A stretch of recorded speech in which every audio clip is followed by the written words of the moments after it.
निशा निशा निशा निशा भइल बा हमरा राते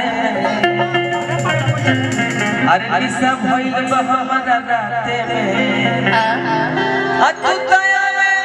सपना राते दिखाई देता कि कितना सच्चाई बन के बात में तू तो सुधर लगा आज अब टाइम लगल बा हमके साज में अरे के बड़ा चोलिया में होता खुद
देखिए इनका चेहरे पे कभी कितना दिख रहा है। इनका जब व्हाट्सएप पे कोई जुड़ा होगा ना वो स्टेटस देखिएगा कितना सैड सैड लगाते हैं। मुझको कहना मैं तुझे अब भी प्यार करता हूं नहीं लेकिन इनका पता है ये बेवफा है। लड़के तो होते हैं झूठे हम कभी आपसे झूठ बोले हैं ऐसे हमने उस तरीके से बातें नहीं किया कि आप हमसे झूठ भी बोलेंगे ऐसे आप माइंड ब्लोइंग आती है झूठ क्यों बोलूं mind blowing I am right you are wrong लेकिन एको लड़की का नाम निकली कि हार्ट अटैक से मर गए लड़के मरला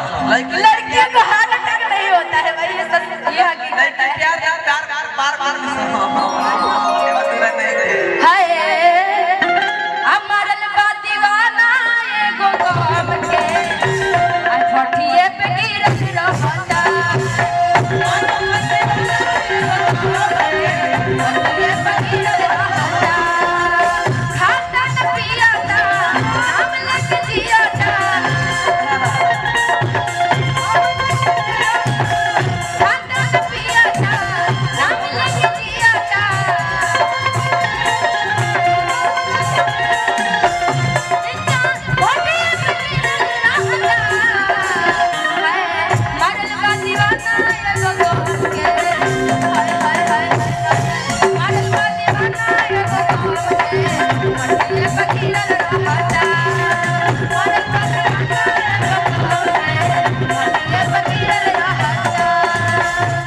इसके अलावा तो मैं ढेर कुछ बावे से गाने की बहुत लड़की के स्केल है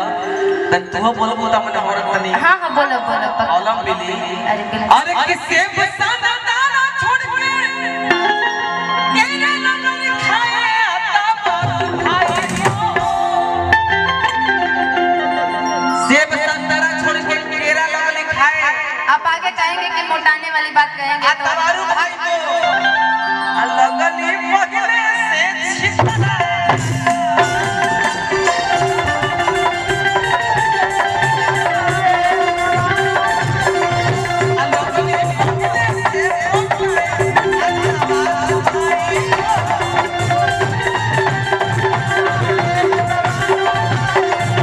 पहले से मैं मोटी तो नहीं लग रही हूं मोटी लग रही हूं जी पहले से दुबली हुई हूं ना तू कही तो है लइका खाती हां बहाना हतार भरे पटिया सुधार रसल दूर गए देवर बहाना हतार भरे पटिया सुधार लूट गए देवर बहारा भाता माने भातार मान के चलो अच्छा बारा भातार भरे पटिया सुधार रस लूट गए देवर ओ